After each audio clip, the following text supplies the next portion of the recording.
Hello प्यारे बच्चों, कैसे हैं आप सभी। मैं हूं व्यास सर, आप सभी का स्वागत है हमारे आज के लेक्चर में। हमारा आज का लेक्चर क्लास 12 लेक्चर नंबर 11 हो सकता है 10 या 12 भी हो, लेकिन मेरे को याद है कि 11 है ना। तो क्लास 12 के लिए लेक्चर नंबर 11 के लिए आज हम बात करेंगे। लास्ट क्लास में हमने आपको एटॉमिक साइज के रिस्पेक्ट में कुछ बातें बताई थी जो वेरी इंपॉर्टेंट थी। अब आज आप हेडिंग डालिए physical property of D block element. तो आज का जो हमारे पास में टॉपिक रहने वाला है वो है physical property of D block element. Physical property of D block element. तो डी ब्लॉक एलिमेंट्स की फिजिकल प्रॉपर्टी, इस फिजिकल प्रॉपर्टी के अंतर्गत ही हमको साइज को देखना है, ठीक है। तो यहां पर सबसे पहले तो हमारे पास में था फिजिकल प्रॉपर्टी में पहला एटॉमिक साइज। एटॉमिक साइज ये है फिजिकल प्रॉपर्टी, और फिजिकल प्रॉपर्टी में है हमारे पास में एटॉमिक साइज। जब हम स्कैंडियम की बात कर रहे थे, scandium, titanium, vanadium, chromium, manganese, iron, cobalt, निकल, कॉपर और जिंक, तो मैंने आपको बताया था कि स्टार्टिंग में तो हमारे पास में जैसे स्कैंडियम से हम चलते हैं, एसी से हम चलते हैं मैग्नीज तक। स्कैंडियम, टाइटेनियम, वेनेडियम, क्रोमियम और मैग्नीज, यहाँ लिख लेते हैं मैग्नीज तक। देन मैग्नीज के बाद में आता है हमारे पास में आयरन, मतलब एफी, आयरन, कोबाल्ट और निकल। देन आखिरी में आता है हमारे पास में कॉपर और जिंक। कॉपर और जिंक, इतनी हमने बात की थी आपसे। देन उसके बाद में हमारे पास में आया था, अच्छा पहले यहां पर देख लो, यहां से यहां तक हमारे पास में 21 से कहां पर है 25, ये हमारे पास में 26, 27 और 28, ये 29 और 29 के बाद में आता है हमारे पास में 30, ठीक है। अब इसमें हमने क्या बताया था, इसमें हमने आपको बताया था कि जो अट्रैक्शन है और जेड इफेक्ट है ये अलग अलग है, याद है। इसके रिस्पेक्ट में मैंने आपको बताया था कि ये वेरिएशन रखते हैं साइज में। ऐसा नहीं है कि जब ऊपर से नीचे हम आए थे एस ब्लॉक एलिमेंट्स में तो वो डिक्रीज हो रहा था कंटिन्यूअसली, तो ये भी कंटिन्यूअसली डिक्रीज या इंक्रीज होगा, ऐसा नहीं है। ये वेरिएशन रखते हैं। कैसे वेरिएशन रखते हैं? स्टार्टिंग में तो ये हमारे पास में इंक्रीज हो जाते हैं, फिर हमारे पास में ये कांस्टेंट होते हैं, उसके बाद में ये डिक्रीज हो जाते हैं। स्टार्टिंग में हमारे पास में डिक्रीज होते हैं, उसके बाद में कांस्टेंट होते हैं, फिर ये इंक्रीज हो जाता है। ये हमारे पास में इसमें वेरिएशन था। तो इसके ऊपर यहाँ पर हमने बताया था रीजन क्या था। रीजन ये था हमारे पास में कि यहाँ अट्रैक्शन फोर्स डोमिनेट करता है। यहाँ हमारे पास में अट्रैक्शन फोर्स डोमिनेट करता है। अब अट्रैक्शन फोर्स डोमिनेट करता है तो अट्रैक्शन से ज्यादा क्या होता है, ये अट्रैक्शन को और हम क्या बोलेंगे, अट्रैक्शन को हम यहाँ पर बोलेंगे जेड इफेक्ट। क्या बोलेंगे हम यहाँ पर? Z effect. जेड इफेक्ट यहाँ पर डोमिनेट करता है। कौन सा? शील्डिंग इफेक्ट से। शील्डिंग इफेक्ट, बात समझ में आ रही? यहां पर आपस में या आप यहां अट्रैक्शन फोर्स भी कह सकते हो। क्या कह सकते हो यहां पर? Attraction force. Attraction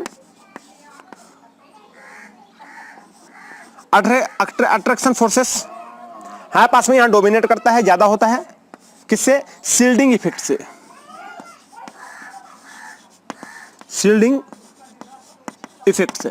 shielding effect से ज्यादा होता है यहां पास में यहां पर अट्रैक्शन फोर्स, ठीक है। यहां पर क्या था, यहां पर जेड इफेक्ट इक्वल था शील्डिंग इफेक्ट। यहां जेड इफेक्ट और शील्डिंग इफेक्ट दोनों क्या थे? इक्वल थे। और यहां पर क्या था, यहां पर हमारे पास में जेड इफेक्ट हमारे पास में डिक्रीज था और शील्डिंग इफेक्ट हमारे पास में क्या था, यहां पर ज्यादा था। यहां का स्टेटमेंट मैंने आपको क्या लिखवाया था? इसका स्टेटमेंट आपको लिखवाया था मैंने कि हम बात किसकी कर रहे हैं? एटॉमिक साइज की बात कर रहे हैं। किसकी बात कर रहे हैं हम? एटॉमिक साइज की बात कर रहे हैं। ये हालांकि लास्ट क्लास में मैंने आपको करवा दिया था, मेरे को बहुत अच्छे से याद है। इसमें हमारे पास में क्या होता है कि the variation of atomic radius और एटॉमिक साइज, द वेरिएशन, यहां वेरिएशन होता है। The variation of atomic radius and atomic size, first transition series on moving from LHS to RHS, LHS2 RHS, LHS2 RHS, size first decrease, size first decrease, यहां से यहां तक का जो size होता है वो क्या होता है, decrease, size first decrease. Then remain constant, इसका क्या होता है, तीनों के कांस्टेंट होते हैं, कांस्टेंट। देन अब क्या होता है हमारे पास साइज इंक्रीज, यहां पर हमारे पास साइज क्या है, इंक्रीज। ये है हमारे पास में स्टेटमेंट कि जब हम फर्स्ट ट्रांजिशन सीरीज में जाते हैं तो पहले साइज डिक्रीज होता है, फिर कांस्टेंट होता है, फिर क्या होता है आपस में इंक्रीज होता है। ऐसा क्यों होता है, ये सारी बातें मैं आपको कल बता चुका था, कल के लेक्चर में हमने ये कंप्लीट किया था। अब इसी के बाद में हम आगे बढ़ने वाले हैं यहाँ पर। अब यहाँ पर हमारे पास में क्या था, हमारे पास में यहाँ है कि यदि हम टॉप टू बॉटम जाएं, ऊपर से नीचे जाएं, तो क्या होने वाला है। इतना मैं लास्ट क्लास में करवाया था, जल्दी से इतना लिख लो आप, जब तक मैं इसको रब कर देता हूं। लिख लिया, तो ये तो था हमारे पास में up to down, sorry left to right, LHS2 RHS जा रहे हैं हम। अब बात कर रहे हैं यहां से हम किसकी, कि जब हम टॉप टू बॉटम जाए, अप टू डाउन जाए, तो क्या होगा हमारे पास वेरिएशन, किसमें, एटॉमिक साइज में, रेडियस में वेरिएशन क्या होने वाला है। ये सारी बातें अब हमको यहां पर देखना है, क्लियर है यहां पर। तो यहां पर अब आप यहां पर अब आप एक सीरीज बनाओ, मैं आपको याद करवाया था, याद करो, scandium, titanium, vanadium, chromium, manganese, iron, cobalt, nickel, copper, zinc. ये तो है फर्स्ट ट्रांजिशन सीरीज। सेकंड कौन सी है आपस में,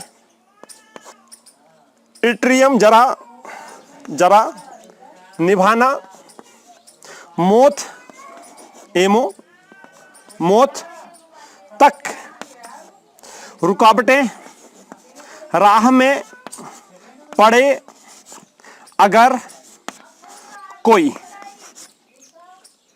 देन हमारे पास में क्या है, हमारे पास में है लेंथेनम, HF, फिर हमारे पास में है TA, फिर यहाँ पास में है W, फिर हमारे पास में है RE, फिर यहाँ पास में ओस्मियम OS, फिर यहाँ पास में IR, फिर हमारे पास में है PT, then AU, then HG। Then हमारे पास में है यहाँ पर एक्टिनियम, ये लेंथेनम सीरीज है, ये एक्टिनियम सीरीज की बात हो रही है अब यहाँ पर। तो यहाँ ये हमारे पास में स्टार लगाना, लेंथेनाइड एक्टिनाइड है, लेकिन वो अभी एक ब्लॉक हम लिख नहीं रहे यहाँ पर, उसके 14 एलिमेंट्स है, वो बाद में हम लिखेंगे। ये लेंथेनम सीरीज में डी ब्लॉक एलिमेंट्स यहाँ से चालू हो जाता है, ये इसकी सीरीज नीचे है, ये आपको मालूम है। AC, देन यहाँ पर है यहाँ पास में RF, देन यहाँ पास में है DV, देन यहाँ पास में है SG, देन यहाँ पास में है BH, देन यहाँ पास में है HS, देन हमारे पास में है MT, देन हमारे पास में है DS, then RG, then UNB। ये यहाँ पास में क्या है, एलिमेंट्स हुए। अब ये जो एलिमेंट्स हैं हमारे पास में, इनकी क्या खासियत है, साइज के रिस्पेक्ट में यदि हम बात करें तो बहुत ध्यान से समझना। यहाँ पर ये जो टाइटेनियम और जर्केनियम की बात कर रहे हैं, ये वाली, ये से बॉक्स बनाओ, इनका जो साइज होता है इंक्रीज साइज, साइज कैसा, इंक्रीज साइज। यदि हम इसकी बात करते हैं, इनकी ये यहां से यहां तक, तो ये जो होते हैं साइज कांस्टेंट, इनका साइज क्या होता है यहां पास में, कांस्टेंट। साथ में एक और था, कहां है वो, ये आप एक्सेप्शनली कह सकते हो, या आप इसको प्रैक्टिकली कह सकते हो कि प्रैक्टिकली ऐसा हमने देखा गया। देखो थ्योरेटिकली बात एक अलग होती है, प्रैक्टिकली बात एक अलग होती है। हर चीज थ्योरी वाली प्रैक्टिकल पे अप्लाई हो ये जरूरी नहीं है, लेकिन हाँ प्रैक्टिकल वाला यदि कहीं अप्लाई हो जाता है तो थ्योरी वहां पर फेल हो जाती है। यदि कहीं पर कोई प्रैक्टिकल बात है और कोई थ्योरेटिकल बात है तो प्रैक्टिकल बात वहां पर हमारे पास में आगे जाएगी, थ्योरेटिकल पार्ट वहां पर खत्म हो जाएगा। ऐसा क्यों होता है? ऐसा इसलिए होता है कि किसी चीज के रिस्पेक्ट में हमने प्रैक्टिकल करके देखा, जब तो हमने निष्कर्ष निकाला, डिसीजन निकाला कि हाँ भाई ये ऐसा होगा, बात समझ में आ रही है ना। तो एक होता है प्रैक्टिकली और एक होता है आपस में थ्योरेटिकली। यदि हमारे पास में थ्योरेटिकली कोई बात है और कोई बात प्रैक्टिकली निकल के आती है तो थ्योरेटिकली को आप कैंसिल कर दो, प्रैक्टिकल को वहां पर मान्यता दो। जैसे हम जानते थे क्या कि जब इधर से इधर जाते हैं साइज हमेशा क्या होता है, डिक्रीज होता है, लेकिन ऐसा नहीं है। देखो पहले यहां से यहां तक हमारे पास में साइज इंक्रीज हुआ, फिर यहां से यहां तक कांस्टेंट रहा, और फिर सॉरी यहां से यहां तक साइज यहां पास में डिक्रीज हुआ, फिर कांस्टेंट रहा, फिर इंक्रीज हो गया। ये कोई बात होती है क्या? जबकि हमने एस और पी लोग में हमने देखा था कि जब हम लेफ्ट टू राइट जाते हैं तो साइज क्या होता है, डिक्रीज होता है। लेकिन यहाँ ऐसा नाटक नहीं है, यहाँ पहले डिक्रीज होता है, फिर कांस्टेंट होता है, फिर क्या होता है, इंक्रीज होता है। ऐसा प्रैक्टिकली देखा गया, ऐसा प्रैक्टिकली देखा गया। अब ये याद रखना कि ये हमारा इसका भी साइज कांस्टेंट होता है। ये इसका भी साइज क्या होता है, कांस्टेंट। अलेक्सा नहीं लिखूंगा मैं, इसमें लिख देता हूं। इसका भी साइज क्या होता है, कांस्टेंट हुआ करता है। तो मैं यहाँ पर स्टेटमेंट बोलूंगा, आपको लिख लेना है, लिखो जरा कि on moving from first transition series to second transition series, on moving from, अब अप टू डाउन की बात कर रहे हैं ना हम, किसकी बात कर रहे हैं, अप टू डाउन। लिखिए दूसरा पॉइंट, पहला पॉइंट था LHS से RHS, अब हम बात कर रहे हैं व्हेन मूव। सेकंड पॉइंट लिखो when move, when move top to bottom या up to down, top to bottom, top to bottom. जब हम टॉप टू बॉटम आते हैं तो क्या होता है, इस प्रकार से आ रहे हैं हम, ऊपर से नीचे आ रहे हैं। तो लिखो, इसमें लिखो on moving from first transition series to second transition series, जब हम पहले से दूसरे में आते हैं तो on moving from first transition series to second transition series, size increase, तो साइज क्या हो जाता है आपस में, इंक्रीज हो जाता है, साइज इंक्रीज, बट लेकिन but moving from second to third. अब हम बात कहां से कर रहे हैं, अब हम बात कर रहे हैं इसकी और इसकी, moving from second to third. पहले क्या हुआ, यहां से यहां तक क्या हुआ, इंक्रीज, साइज क्या हुआ, इंक्रीज, बट ये आपका है फर्स्ट ट्रांजिशन सीरीज। देखो ये आपके पास में है फर्स्ट, ये आपके पास में है सेकेंड, ये आपके पास में है थर्ड, ये आपके पास में है फोर्थ, यहां पास में है फोर्थ। तो पहले से दूसरे में जब हम आते हैं अप टू डाउन में, टॉप टू बॉटम में, तो पहले साइज इंक्रीज हो जाता है। मतलब ये हुआ कि स्कैंडियम से ज्यादा बड़ा साइज कौन सा है, इट्रियम का है। लेकिन उसने बोला है कि जब हम दूसरे से, अच्छा ये गलत हो गया, जब हम सेकंड से थर्ड में आते हैं, जब हम सेकंड से थर्ड में आते हैं, इससे इसमें जब हम आते हैं तब क्या होता है, लिखो but moving from second to third and third to fourth, अब तीसरे से चौथे में भी ही हम आ रहे हैं, जंप मार रहे हैं, transition series, third to fourth transition series, size almost remain the same, इन सबका साइज सेम होता है, या हम कह सकते हैं कांस्टेंट होता है। यहां से यहां तक जब हमने जंप मारा, सेकंड से थर्ड और थर्ड से जब हम फोर्थ में जंप मारते हैं, तो इनका साइज जो होता है सेम होता है। सेम है तो हम कह सकते हैं कांस्टेंट। देखो यहां से जब इसमें आया तो इससे और इसके रिस्पेक्ट में पहले वाले का साइज छोटा, इसका साइज बड़ा, साइज इंक्रीज हुआ। लेकिन जब हम इट्रियम से लेंथेनम और एक्टिनम के बाद पास आए तो हमको मालूम चला, लेंथेनम बाई लाइन में, ये डी ब्लॉक का ही है, लेंथेनम सीरीज नहीं है ये, ठीक है। तो हमको पता चला कि इसका साइज कैसा है, हाँ पास में सेम है। बात समझ में आ रही है। देखो वो मैंने यहां पे लिखा कि यहां से लेके यहां पर साइज इंक्रीज होता है, लेकिन यहां से लेके यहां और यहां से लेके यहां की बात करते हैं तो साइज क्या होता है, कांस्टेंट होता है या सेम होता है। ये बात है जो मैंने यहां पर लिखा, यहां पर मैंने समझाया आपको। इतनी बात समझ में आ रही है। तो साइज हमारे पास क्या होता है, सेम होता है, कांस्टेंट होता है। अब ऐसा क्यों होता है, रीजन लिखो, due to lanthanide and actinide contraction respectively. ऐसा क्यों होता है, ऐसा इसलिए होता है क्योंकि इसके पहले मैंने आपको बताया था, याद है, शील्डिंग इफेक्ट वाला टॉपिक पर समझाया था, और समझाया था मैंने आपको कौन सा टॉपिक, लेंथेनाइड कंट्रैक्शन। उसमें क्या होता है कि जैसे जैसे डी और एफ में इलेक्ट्रॉन इंक्रीज होते जाते हैं, जैसे जैसे डी और एफ में इलेक्ट्रॉन इंक्रीज हो जाते हैं, वैसे वैसे साइज छोटा होता जाता है, ये कहें कांस्टेंट होता जाता है।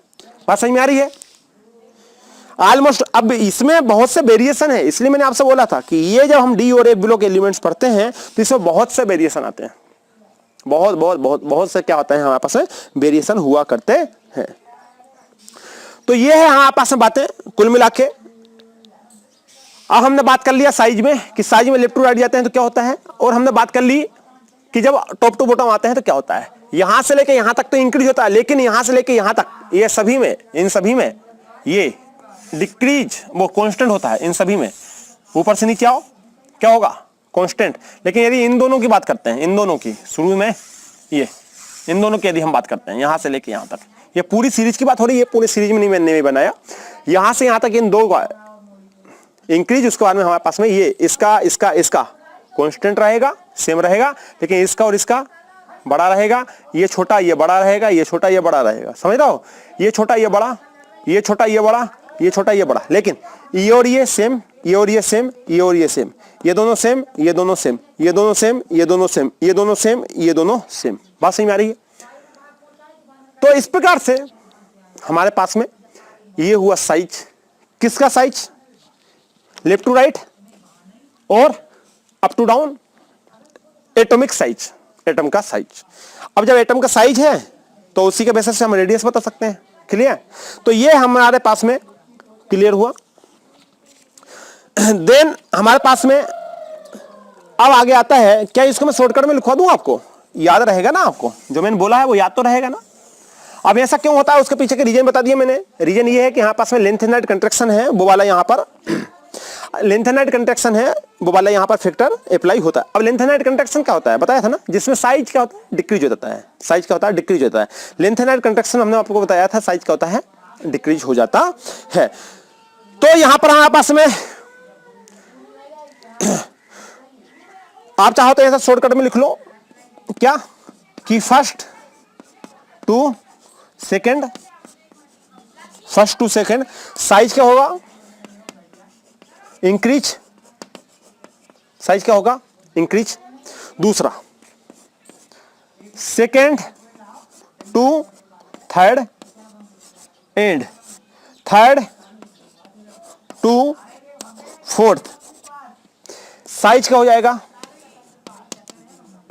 सेम या कांस्टेंट। साइज क्या हो जाएगा, सेम हो जाएगा, या क्या हो जाएगा, कांस्टेंट हो जाएगा। ये सारी बातें हैं इसके रिस्पेक्ट में, क्लियर है। अब आइए हेडिंग डालिए मेटालिक कैरेक्टर, हेडिंग डालो मेटालिक कैरेक्टर। तो इसको मिटा दे, रख कर दूं, बहुत बढ़िया। अब आपको हेडिंग डालना है मेटालिक कैरेक्टर। अब याद करो जरा एस ब्लॉक और पी ब्लॉक, एस ब्लॉक और पी ब्लॉक जरा याद करो।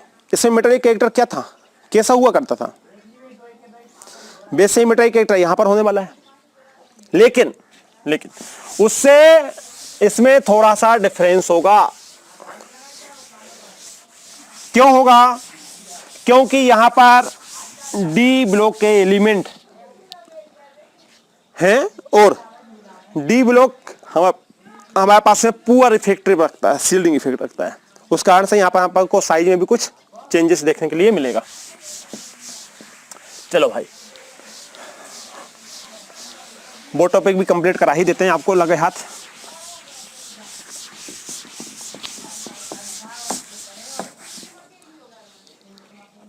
हाँ, तो हेडिंग डालो आप क्या हेडिंग है, हेडिंग है हमारी metallic character, metallic character.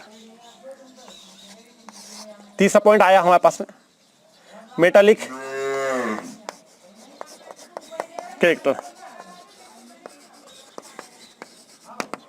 Metallic character,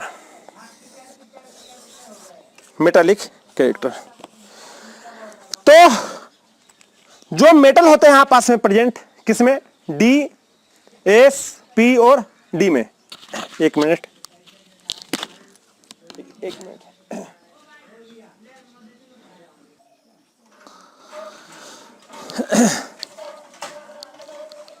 तो मेटालिक कैरेक्टर पे हम बात कर रहे थे। मेटालिक कैरेक्टर हमारे पास में, जब मेटालिक कैरेक्टर को पढ़ोगे तो आपको दिमाग में रखना होगा एस, पी और डी ब्लॉक एलिमेंट्स। ठीक है, एस और पी भी साथ में, हालांकि हम डी और ए पढ़ रहे हैं, पहले डी है फिर एफ है, लेकिन एस और पी भी आपको माइंड में होना चाहिए। तो हमारे पास में है कि यदि मेटल प्रेजेंट, लिखो आगे, metal, metal present, metal present S, P and D, which is more metallic character,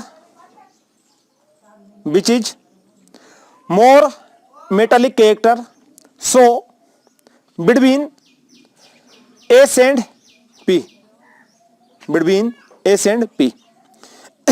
अब उसने ये बोला है कि यदि मान लीजिए कि मेटालिक प्रेजेंट है, आपका मेटल प्रेजेंट है, किसमें, एस में भी है, पी में भी है, डी में भी है। Which is more metallic character so between S and D, S and D है, पी नहीं है ना, बिटवीन एस एंड डी। हम एक बात जानते हैं, क्या जानते हैं, बिकॉज क्योंकि हम जानते हैं कि जो मेटालिक कैरेक्टर होता है, मेटालिक जो कैरेक्टर होता है, जो मेटालिक कैरेक्टर होता है वो क्या होता है, डेंसिटी, डेंसिटी नहीं है।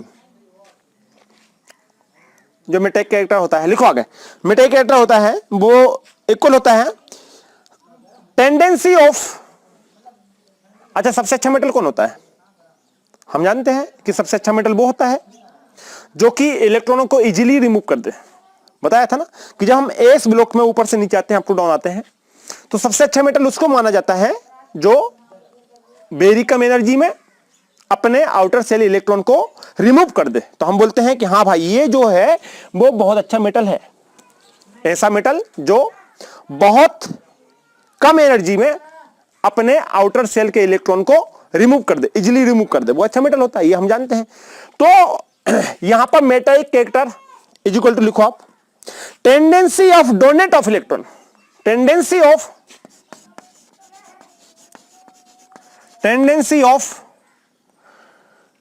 Donate of electron, donate of electron, tendency of donate of electron,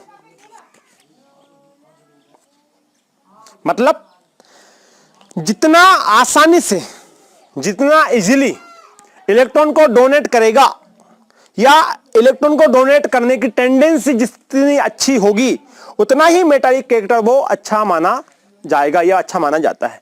तो ये तो हम उससे पढ़ते आए हुए हैं, किससे, एस और पी में हमने पढ़ा हुआ है, 11th क्लास से पढ़ते हुए आए हैं कि सबसे अच्छा मेटल वो होता है जो हमारे पास में सबसे फास्ट, वेरी इजीली इलेक्ट्रॉन को क्या करे, डोनेट करे।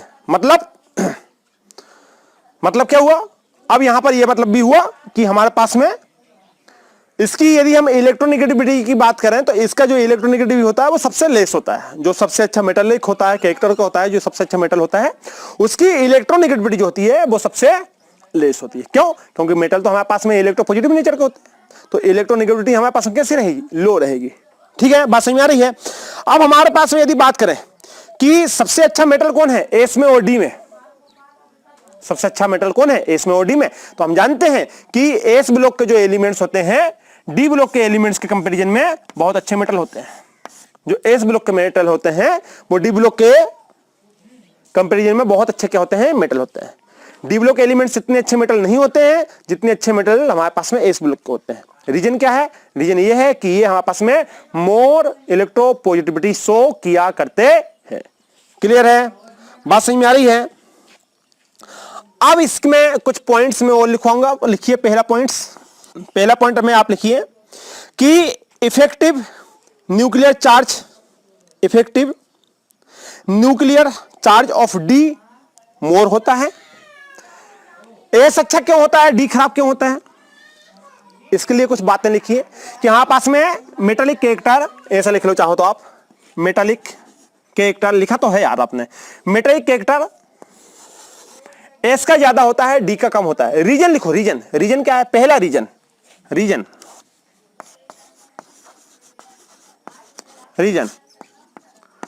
पहला रीजन क्या है, पहला रीजन है आपस में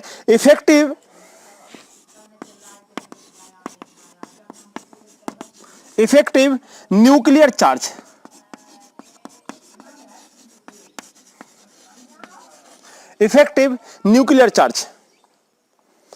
डी का कैसा होता है, मोर होता है। Effective nuclear charge D block elements का कैसा होता है, मोर होता है। यह कहें कि डी ब्लॉक का कैसा होता है, मोर होता है। यदि हम बात करें इफेक्टिव न्यूक्लियर चार्ज ना बोल के हम बोलें जेड इफेक्ट, तो जेड इफेक्ट हमारे पास में पावरफुल होता है, किसका, डी ब्लॉक का, एस का कंपैरिजन में। क्यों, क्योंकि मैंने आपको बताया था कि जो डी होता है, डी का शेप आपको कुछ इस प्रकार से होता है। इसी कारण से इसका जो डिफ्यूज शेप होता है, डिफ्यूज शेप होने के कारण हाँ पास में जेड इफेक्ट बढ़ जाता है। जेड इफेक्ट क्या होता है, बढ़ जाता है। तो इफेक्टिव न्यूक्लियर चार्ज कह लो आप, चाहे आप जेड इफेक्ट कह लो, चाहे आप प्रोटॉन इफेक्ट कह लो। जेड मतलब क्या होता है, प्रोटॉन होता है। तो जेड इफेक्ट क्या हो आप, क्या इफेक्टिव न्यूक्लियर चार्ज का हो, ये यहां पास में ज्यादा होता है डी का, जिससे अट्रैक्शन ज्यादा हो जाता है। ये ज्यादा रहेगा तो अट्रैक्शन ज्यादा रहेगा, और अट्रैक्शन ज्यादा रहेगा तो इलेक्ट्रॉन को इजीली हम रिमूव नहीं कर सकते डी ब्लॉक में से। बात समझ में आ रही है। इफेक्टिव न्यूक्लियर चार्ज मोर होने के कारण उसका अट्रैक्शन किसका, न्यूक्लियस का आउटर सेल के इलेक्ट्रॉन के ऊपर। समझो जरा, ये यहां पास में क्या है, न्यूक्लियस, ये क्या है, आउटर सेल, और ये क्या है, आउटर सेल का इलेक्ट्रॉन। अब इसका अट्रैक्शन बहुत ज्यादा होता है, ये हमारे पास में ऐसा होता है, और ये हमारे पास में एक और बना लें, ये देखो हमारे पास में जेड इफेक्ट ज्यादा है, मतलब इसका इफेक्ट ज्यादा है, ये ज्यादा इफेक्टिव है, इसको बोलते हैं जेड इफेक्ट। ये बहुत ज्यादा इफेक्टिव है, न्यूक्लियस इफेक्टिव ज्यादा, इसलिए अट्रैक्ट इसने किया तो ये बहुत पास आ गया। देखो ये बहुत पास आ गया, अट्रैक्शन ज्यादा होगा तो ये वेरी पास आएगा, बहुत अच्छे से क्लोजली आ जाएगा, और क्लोजली जाएगा तो यहां से इलेक्ट्रॉन को निकालना आसान नहीं होगा। जबकि एस में जेड इफेक्ट इतना पावरफुल नहीं होता, इसलिए सेल दूर होता है तो इलेक्ट्रॉन को निकालना आसान होता है। समझो मैंने क्या बोला, जेड इफेक्ट एस में इतना पावरफुल नहीं होता है कि वो इलेक्ट्रॉन को पास खींच सके, इसलिए इस सेल के इलेक्ट्रॉन और न्यूक्लियस के बीच में काफी डिस्टेंस होता है, जिससे इसके ऊपर इसका अट्रैक्शन वीक अट्रैक्शन होता है। जब वीक अट्रैक्शन होता है तो यहां से इलेक्ट्रॉन को आसानी से निकाला जा सकता है, और आसानी से यदि इलेक्ट्रॉन को निकाल लेंगे तो हमारे पास में बहुत अच्छा मेटल कहलाएगा। लेकिन जेड इफेक्ट ज्यादा होने की वजह से यह सेल पास आ जाता है डी में, जिस कारण से यहां के इलेक्ट्रॉन को आसानी से निकाला नहीं जा सकता, और आसानी से नहीं निकाल सकते इलेक्ट्रॉन को, तो हम बोलेंगे ये बहुत अच्छा मेटल नहीं हुआ करता है। तो ये हमारे पास में एक सीधा सबसे आसान तरीका था मेटालिक कैरेक्टर को शो करने का, या दोनों में डिफरेंस मालूम करने का, कि हमारे पास में जेड इफेक्ट मालूम कर लो।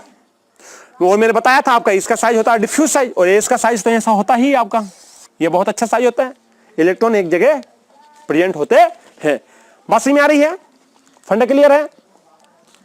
देन हमारे पास में आता है दूसरा पॉइंट, लिखिए इसमें साइज। दूसरा पॉइंट आता है रीजन में साइज। हमारे पास में एस का ज्यादा होता है डी के कंपैरिजन में, साइज हमारे पास में एस का ज्यादा होता है डी के कंपैरिजन में। एस का साइज बड़ा होता है, डी का साइज छोटा होता है। रीजन वही है क्या, effective nuclear charge. Effective nuclear charge ज्यादा है, अट्रैक्शन ज्यादा है, साइज छोटा हो जाता है। तो एस का साइज बड़ा होता है, डी का साइज छोटा होता है। बड़ा साइज होता है तो अट्रैक्शन हमारे पास में कम होता है, इसमें अट्रैक्शन ज्यादा होता है। तीसरा पॉइंट लिखिए, बात समझ में आ रही है। तीसरा पॉइंट लिखिए आप कि हमारे पास में इलेक्ट्रॉन इंटर, इसमें जो होता है electron inter outer shell S, इसमें आउटर सेल एस में इलेक्ट्रॉन एंटर होता है, और n-1 इनर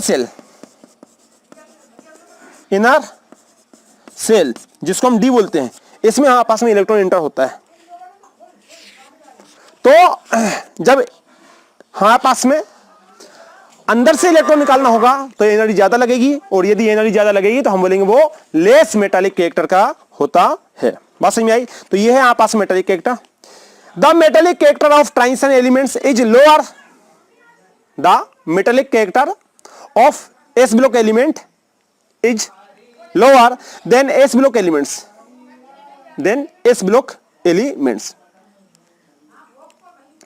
बहुत ही लो होता है ट्रांजिशन एलिमेंट्स का